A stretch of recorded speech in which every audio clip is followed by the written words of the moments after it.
bahwa marketnya sepertinya sudah price in ya. Mhm, Kalau kita lihat dari yield US Treasury kan 2,8 di hari tadi malam ditutup 2,74, artinya malah turun mhm, pada saat Fed rate-nya naik.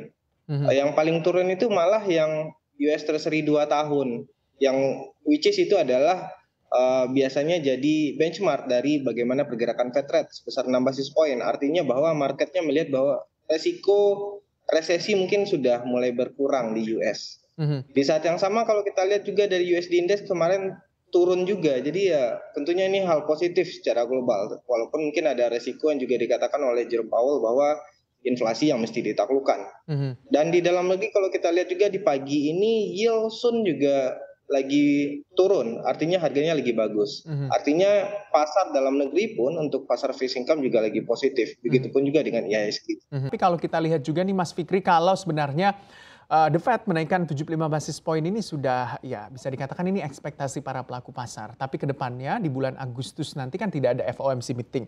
Otomatis akan tercermin di bulan September. Walaupun Jerome Powell mengatakan bahwa akan mengurangi agresivitasnya. Tapi Anda melihat sikap hawkish The Fed ini sampai dengan mungkin akhir tahun nanti seperti apa? Apakah ketika memang menaikkan suku bunga acuan di setiap bulan FOMC meeting akan berada di kisaran 75 sampai 100 basis point atau justru akan berbalik arah mulai mengurangi begitu agresivitasnya? Kalau melihat dari konsensus market ya, Fed Watch itu misalnya kalau kita lihat sekarang, ya sisa untuk kenaikan Fed rate sepertinya hanya di 100 basis point sampai nanti di akhir Desember. Untuk kemungkinan di bulan Februari nanti turun sekitar 25 basis point. Artinya kemungkinan kenaikan Fed rate sampai akhir tahun hanya di 3,5, bahkan sampai nanti 2023 dan 2024 ya. Terus Mhm, selanjutnya turun. mhm, Jadi hal ini yang sepertinya dilihat oleh market bahwa toh juga walaupun terjadi kenaikan cost of fund hanya akan bersifat sementara. betul. Mhm, Sehingga mungkin marketnya juga kalau yang dikatakan Pak Franky tadi melihat ya mungkin yang instrumen jangka panjang akan lebih menarik pada saat mhm. ini. Iya, Karena akan memberikan imbal hasil yang lebih tinggi. mhm, Itu mhm. sih mungkin. Iya, lihat kondisi utamanya nilai tukar rupiah. ANZ pernah mengatakan bahwa sampai dengan akhir tahun nanti, di akhir tahun nanti nilai tukar rupiah ini akan mengalami penguatan. Dan memang ada pelemahan secara jangka pendek, tapi kalau kita lihat hari ini sudah mengalami penguatan 14.969. Seperti apa Anda melihat untuk outlook nilai tukar rupiah kita juga? Kalau kami masih melihat bahwa memang ada tekanan atau depresiasi rupiah untuk jangka pendek, tetapi secara jangka panjang dengan surplus neraca dagang yang sangat positif, ditambah dengan current account surplus yang terjadi di Indonesia, tentunya itu menambah kekuatan fundamental dari rupiah. Sehingga pada akhir tahun kami juga melihat bahwa rupiah kemungkinan masih ada ruang untuk terapresiasi. Mhm, Selain itu kami juga melihat bahwa kondisi fiskal defisit yang selama ini jadi ketakutan bagi para pelaku pasar, khususnya pasar fixed income, sekarang kan di 6 bulan pertama sudah surplus.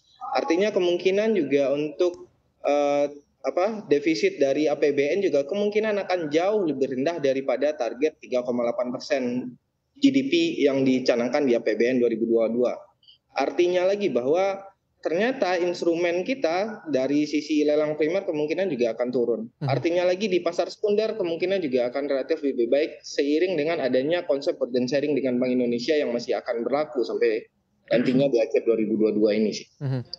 Ya, berarti bisa dikatakan secara fundamental ekonomi juga kita masih cukup baik yang membuat untuk aset-aset juga dalam negeri kita utama mungkin nilai tukar rupiah masih akan cukup terjaga sampai dengan akhir tahun nanti. Tapi dari pandangan Anda juga Pak Fikri melihat bahwa capital outflow tentunya terjadi dengan spread SBN dan juga spread maksud saya antara suku bunga acuan Bank Indonesia dengan The Fed yang sudah semakin mengecil yang mendorong adanya capital outflow. Tapi seperti apa pandangan Anda untuk kemampuan Indonesia ini untuk bisa menarik kembali begitu aliran capital inflow masuk ke dalam negeri kita?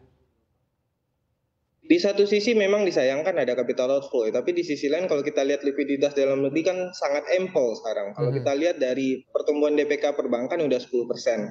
mhm, At least hampir sama dengan pertumbuhan kredit, mhm, tapi dengan nilai tentunya lebih besar. mhm, Dengan likuiditas perbankan yang lebih besar tentunya daya tarik untuk instrumen di perbankan relatif lebih baik dan kalau kita lihat cost of fund dari perbankan juga lebih rendah. mhm, Selain itu kalau kita lihat pertama mungkin ada resiko capital flight yang terjadi, tapi ternyata dari sisi pasar keuangan yang lain, apakah itu asuransi, dana pensiun, Begitupun juga dengan retail kita ternyata menambah kepemilikan mereka di IHSG ataupun di pasar fixed income. Mhm, Ini yang juga menahan penurunan yield dari Sun yang relatif lebih tinggi. mhm, Nah, ini yang juga menahan rupiah juga relatif lebih stabil pada saat terjadi capital outflow. mhm. Dan pada saat ini dengan kepemilikan asing yang sudah mungkin mencapai level terendah di 15%, kekhawatiran untuk adanya overshoot terhadap yield SBN saya pikir akan relatif lebih rendah.